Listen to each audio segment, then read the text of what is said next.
چوہے بلی کے ہاتھوں تنگ آ چکے تھے. کم وقت روز آتی اور 2-4 کو پکڑ کر لے جاتی. آخر ایک دن سب چوہوں نے اکٹھے ہو کر کہا, کوئی ایسی تدبیر کرو جس سے بلی ہمیں پکڑنے نہ پائے. اگر ہم اسی طرح چپ چاپ بیٹھے رہے تو ایک دن وہ سب کو ختم کر دے گی.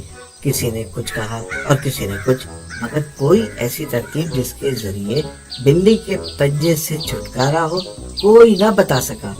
آخر میں ایک جوان چوہے نے اٹھ کر کہا, میری سمجھ میں ایک ترکیب آئی ہے تو ذرا مشکل, مگر بلی کے خطرے سے نجات مل جائے گی.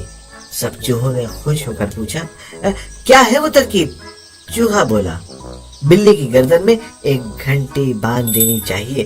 جب بلی آئے گی تو گھنٹی کی آواز سنتے ہی ہم بھاگ جایا کریں گے. سب چوہے خوشی سے اچھل پڑے. ہر طرف سے واہ واہ کا غل پڑ گیا. ایک چوہا تن کر بولا, گھنٹی باندھنا کچھ مشکل نہیں, میں بلی کے اگلے پاؤں کو پکڑ لوں گا. دوسرا بولا, پچھلی ٹانگیں میں پکڑ لوں گا. ایک چوہے نے جوش میں آ کر کہا, اس کی دم میں پکڑے رکھوں گا.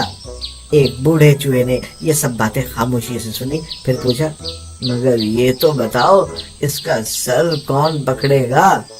بوڑھے چوہے کے اس سوال پر سب چپ ہو گئے. بلی کے سر کی طرف کسی کا خیال نہ گیا تھا.